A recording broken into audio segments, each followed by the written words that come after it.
Welcome back to our channel Life at OMR. இன்றைக்கி வந்து ஒரு கேஷுவலான வீக்டே vlog தான் எடுத்திருக்கேன். இது ஒரு typical day in my life வீடியோன்னு கூட சொல்லலாம்.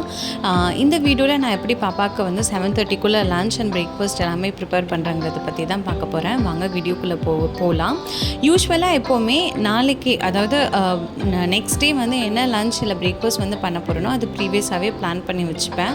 நான் ஏற்கனவே சொன்ன மாதிரி முடிஞ்ச அளவுக்கு ஒன் பாட் ரெசிபீஸ் தான் நான் மோஸ்ட்லி ப்ரிஃபர் பண்ணுவேன். பட் 1 or 2 days வந்துட்டு இந்த குழம்பு இல்லாட்டி தயிர் வகை அந்த மாதிரி மிக்ஸ் பண்ணியும் நான் அவளுக்கு பாப்பாவுக்கு வந்து லன்ச் கொடுப்பேன்.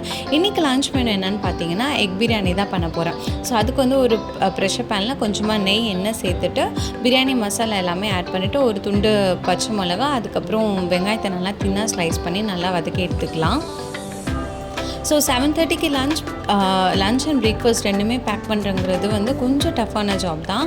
ஸோ மார்னிங் ஒரு 5:30 இல்லாட்டி ஒரு 5:45 போல் எழுந்திரிச்சிட்டோன்னா நம்ம எல்லாமே ஈஸியாக மேனேஜ் பண்ணிடலாம்.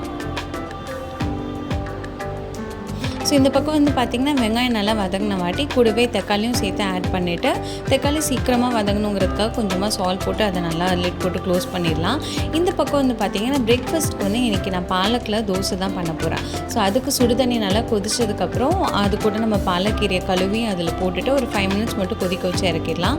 சைட்லேயே வந்து பார்த்திங்கன்னா நான் பிரியாணிக்கு தேவையான வரமிளகா, உப்பு, பிரியாணி மசாலா எல்லாம் சேர்த்து நான் இன்றைக்கி 1.5 cup அளவுக்கு ரைஸ் வந்து எடுத்திருந்தேன். அதுக்கு 2 cup அளவு தண்ணி ஊற்றிட்டு உப்பெல்லாம் சரி பார்த்துட்டு நம்ம 20 minutes வந்து ஊற வச்சுருந்தா சீரக சம்பா அரிசியை சேர்த்து நல்லா மிக்ஸ் பண்ணிவிட்டு லிட் போட்டு க்ளோஸ் பண்ணி 2 விசில் வச்சு எடுத்துடலாம்.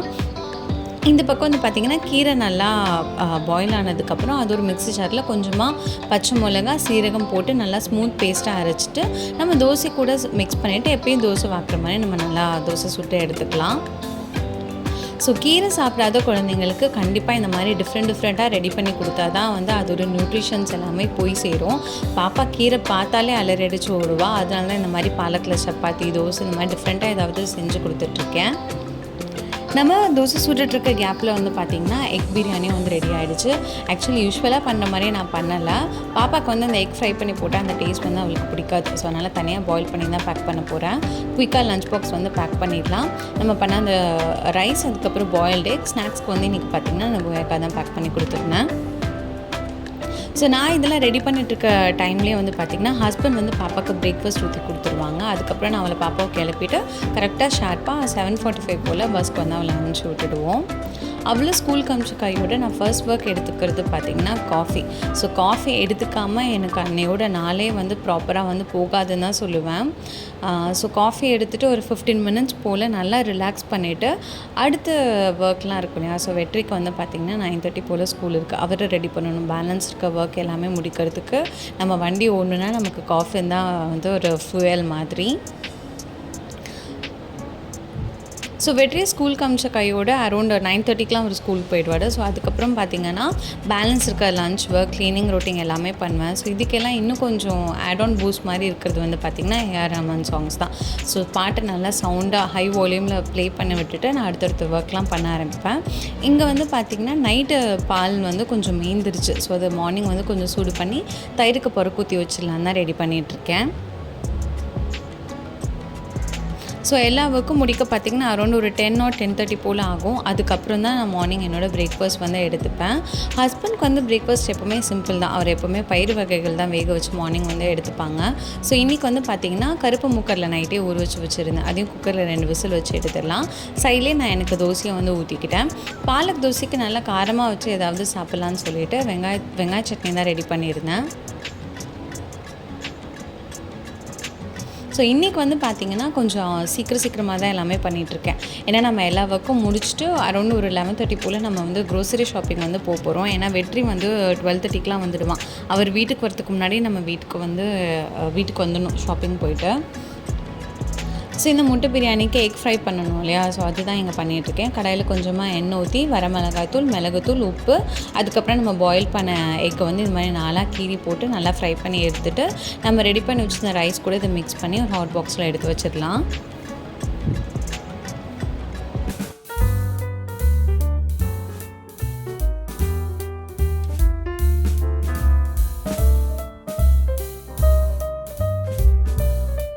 ஸோ யூஸ்வலாக மார்னிங் நான் லாஸ்ட்டாக என்ன ஒர்க் பண்ணுறேனோ அது வரதுக்கு முன்னாடி கிச்சன் கவுண்டர் டாப்பை வந்துட்டு கம்ப்ளீட்டாக க்ளீன் பண்ணிட்டு தான் வந்துடுவேன். இது நம்ம ஒரு யூஸ்வல் ரொட்டீனாக ஆட் பண்ணிட்டோன்னா கிச்சன் வந்து எப்போவுமே பார்க்குறதுக்கு க்ளீன் அண்ட் நீட்டாக இருக்கும்.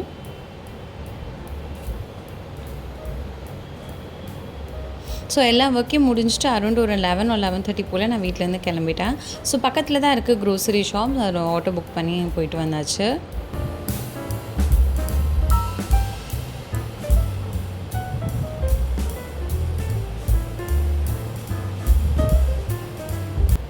ஆக்சுவலி நான் இந்த மாதிரி ப்ரொவிஷன் வாங்குறதுக்கு கடைக்குள்ளே போனேன்னா எனக்கு டைம் போகிறதே வந்து தெரியாது.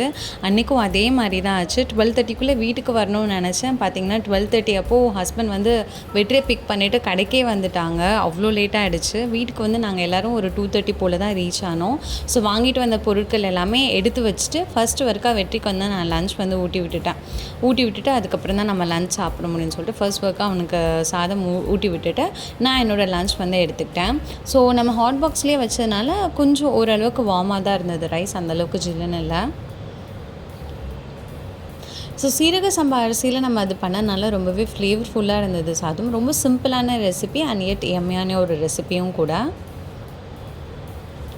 ஸோ லன்ச்லாம் முடிச்சுட்டு ஈவினிங் போல் வந்து பார்த்திங்கன்னா நாங்கள் இருக்க கோயிலில் வந்து அன்றைக்கி கூழ் ஊற்றுனாங்க. ஸோ ஈவினிங் வந்து நல்லா விசேஷமாக இருக்குன்னு சொல்லிட்டு சரி கோயிலுக்கு பேர் அர்ச்சனை பண்ணி வந்துடலான்னு சொல்லிட்டு நானும் ஹஸ்பண்டும் எல்லாமே கிளம்பிட்டோம்.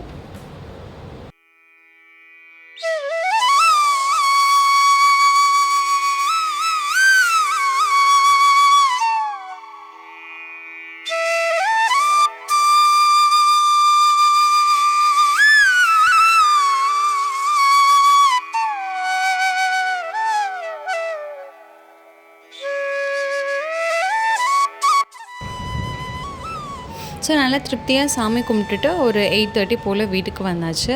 டின்னர் வந்து சிம்பிளாக இட்லியோடு முடிச்சாச்சு. ஸோ இப்படி தான் வந்து அன்றைக்கி டே வந்து எனக்கு போச்சு. ஒரு ஹோம் மேக்கராக இருக்கும்போது ஒரு நாளும் ஒரு மாதிரி டிஃப்ரெண்ட்டாக தான் போகும். அன்னியோட டே எனக்கு அப்படி தான் ஹாப்பி அண்ட் பீஸ்ஃபுல்லாக முடிஞ்சுது. ஹோப் உங்கள் எல்லாருக்கும் இந்த வீடியோ ரொம்ப பிடிச்சிருக்கும்னு நினைக்கிறேன். பிடிச்சிருந்தா மறக்காமல் லைக் பட்டன் ப்ரெஸ் பண்ணுங்கள். நம்ம சேனலுக்கு இன்னும் நீங்கள் சப்ஸ்கிரைப் பண்ணலைன்னா சப்ஸ்கிரைப் பண்ணி வச்சுக்கோங்க. மீண்டும் இதே மாதிரி இன்னொரு இன்ட்ரெஸ்டிங்கான வீடியோவில் உங்கள் எல்லாரையும் சந்திக்கிறேன். அது வரைக்கும் பாய்.